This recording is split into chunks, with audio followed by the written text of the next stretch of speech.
Where on Disney World property can you get deluxe resort amenities and perks while paying for moderate prices?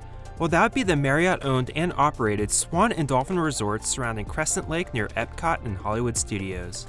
Many may find it surprising that these two resorts are not operated by Disney, and I can see why. They have transportation perks, early entry and extended evening hours access, and are a short walk to the Boardwalk and Yacht and Beach Club, two deluxe hotels with fantastic amenities and restaurant options. There are a few drawbacks of the hotels that can briefly take you out of the Disney bubble, but it's undeniable that these properties have cost-saving perks. The Swan and Dolphin is where luxury meets magic, and has the right balance between elegance and the Disney charm. Let me share my personal hotel experience of Disney without breaking the bank, and discover why the Swan and Dolphin are the ultimate blend of value and luxury. First, let's give a very brief backstory on why the Swan and Dolphin may feel different from the other Disney-owned hotels you may find on property. In the late 1980s, Disney and the CEO at the time, Michael Eisner, wanted to bring in outside developers and hotel companies to build resorts at Walt Disney World. They turned to the Tishman Hotel Corporation and Michael Graves to construct two hotels on property. Tishman was interested in building close to Epcot in the upcoming Hollywood Studios. Eisner supposedly had a huge influence on the design and aspired to have the hotels feature striking and unconventional features.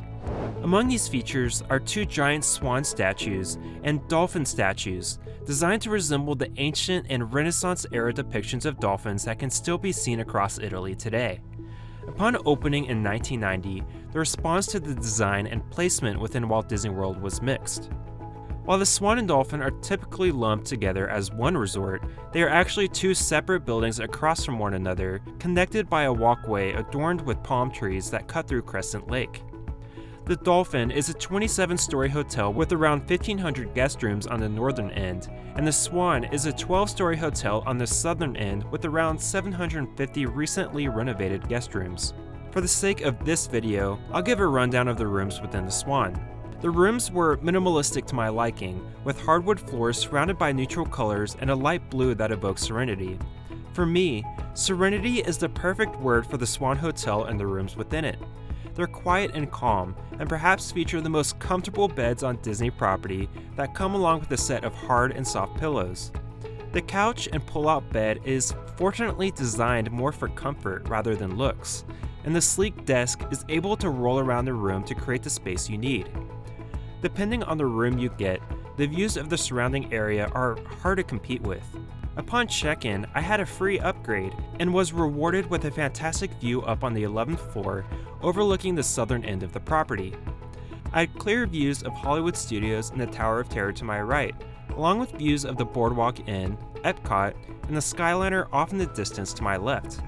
Back within the room, the bathrooms evoke a high-quality feel. At the Swan, we get Marriott Westin exclusive perks such as white tea toiletries with their highly popular scent. Furthermore, the rain shower heads mark the perfect end to a long, hot day at a Disney park. Let's now step outside the hotel room and take a look around. The Dolphin's high-ceilinged lobby is busy and loud, but offers a contemporary lounge called Finn's and a counter-service breakfast and coffee spot called Fuel. At the center of the lobby, you'll again see the mythological dolphin I mentioned previously. I should note the Swan and Dolphin go heavy on their motifs, with the Swan going a bit heavier on the theme compared to the Dolphin, but I'm all here for it. Down the hall, you'll find the highly rated Shula's Steakhouse, and on the first floor, you'll find other offerings that will satisfy whatever food mood you're into, including Peekaboo, a restaurant that's open until midnight. Overall, the Dolphin is not as cozy or comfortable as its counterpart across the lake. Take for instance their official Disney store that's tucked away down a corridor from the lobby. The overhead lighting feels drab and uninviting. Meanwhile, the Swan's official Disney store offers a fair amount of daylight and interior decorating that makes me feel as though I'm within the Disney bubble.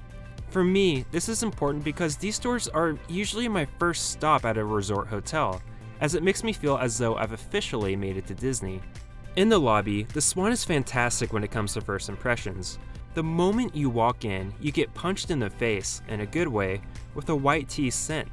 It's so good that I would have bought a few of these candles on their official website if I didn't have pyrophobia. Down the hall, you'll be greeted with more swan fountains next to their official coffee shop and business center. At the front, you'll find the main entrance and hub within the hotel, where you can find more restaurants and bars.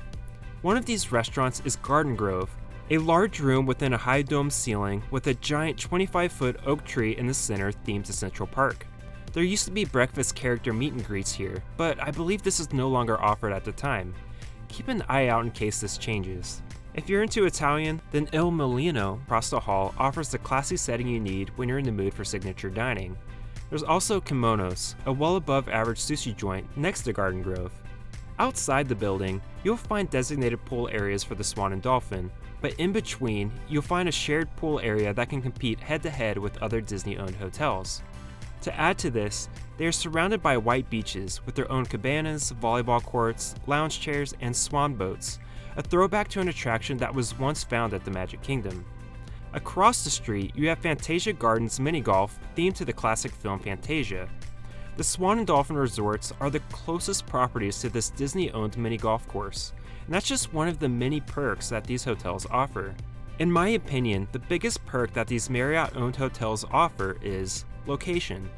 You are steps away from the boardwalk where you can enjoy dueling piano bars, dance halls, bakeries, and the nanny chairs within the Boardwalk Inn. Across the lake, there's also the Yacht and Beach Club with their own high-class restaurants and amenities, including the highly popular dessert shop Beaches and Cream. You're also a 10-minute scenic walk away from the international entry into Epcot, which is a huge benefit on days when extended evening hours are available, a perk that Swan and Dolphin guests are offered to partake in along with the other Deluxe resort guests.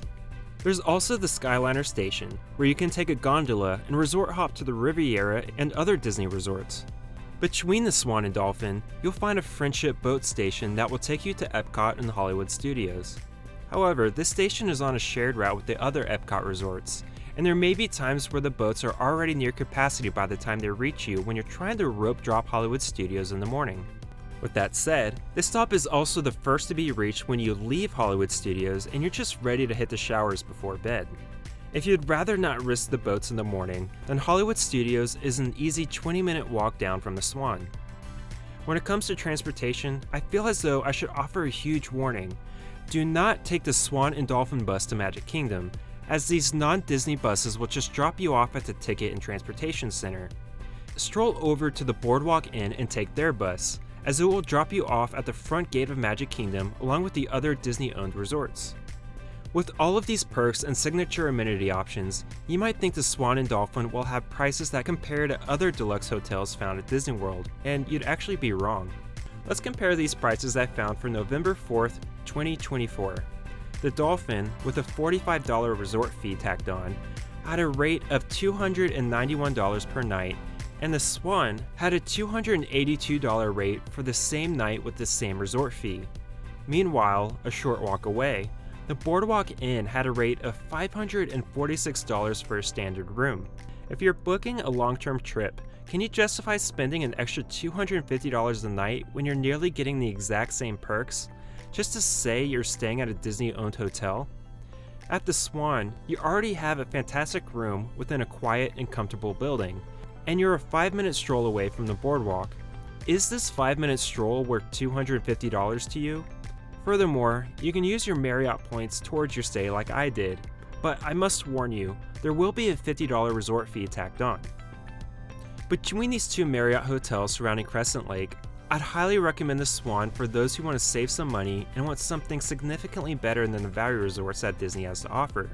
Some may argue that these hotels don't capture that feeling you typically get within the Disney bubble, but to me, that pyramid-shaped building and the swan statues that tower over the lake is still Walt Disney World to me.